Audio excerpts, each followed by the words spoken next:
Dia 38. Você não colhe o que deseja, mas o que planta. Gálatas 6, 7, 8 diz assim: o que o homem semear, isso também colherá. Quem semeia para a sua carne, da carne colherá a destruição. Mas quem semeia para o Espírito, do Espírito colherá a vida eterna.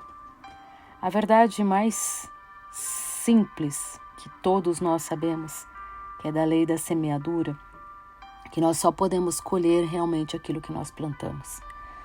Mas nós temos muita facilidade em desejar porção de coisas que nem ao menos a gente está disposta a pagar o preço por aquilo que a gente almeja. Você já parou para pensar nisso? Só parece uma coisa muito óbvia, só que a gente fica olhando para aquilo que a gente nem está fazendo. Às vezes a gente não se dobra em oração. Às vezes a gente não cria o hábito de orar. Às vezes a gente até compra livros, às vezes a gente começa a fazer cursos, mas a gente não dá continuidade. São meros desejos que não têm o poder de influenciar, de trazer mudança alguma para aquilo que a gente está plantando.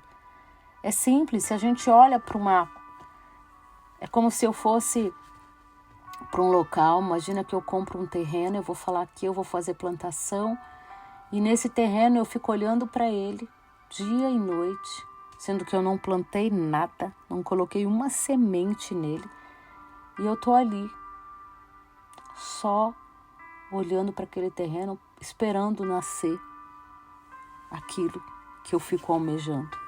Como é que eu vou conseguir? Como é que eu vou colher aquilo que eu estou olhando ali? Se eu não botei uma semente, se eu não coloquei...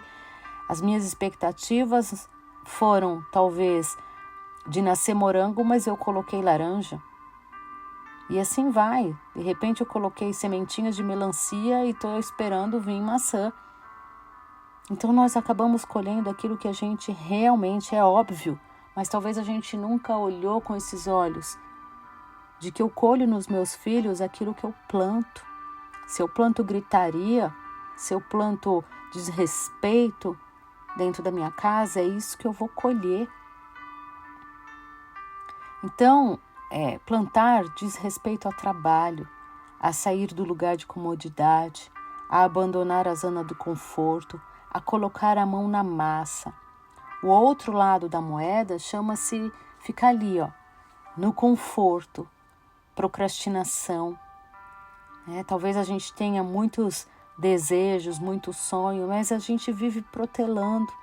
A gente não consegue, às vezes, ter uma alimentação saudável.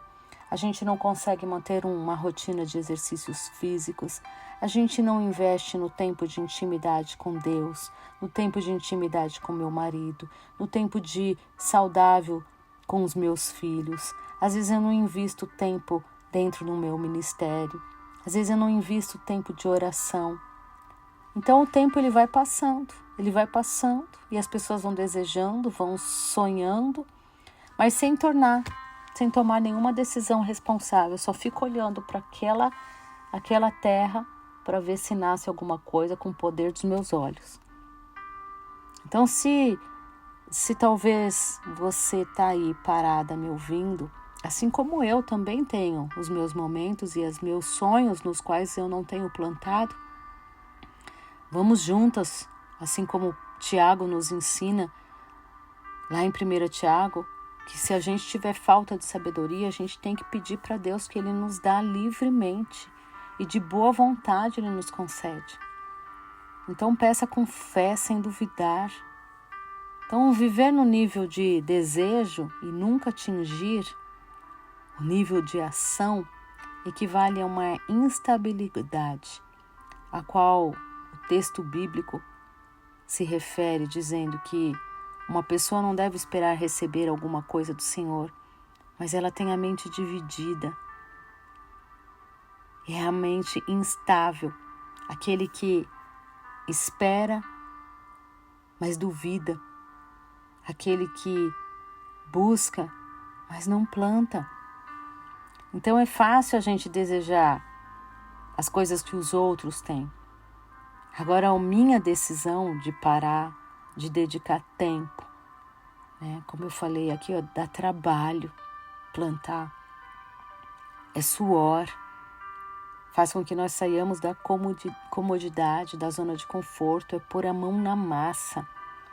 Precisamos tomar decisões, precisamos ter responsabilidade, ter autorresponsabilidade, ter autoconfiança para a gente poder exercer algumas questões. A gente precisa ter estabilidade, precisa ter constância, precisa acreditar e observar o processo, precisa esperar. E às vezes a gente não quer esperar. O que promove essa transformação e dá lugar a essa mudança é a atitude de quem planta.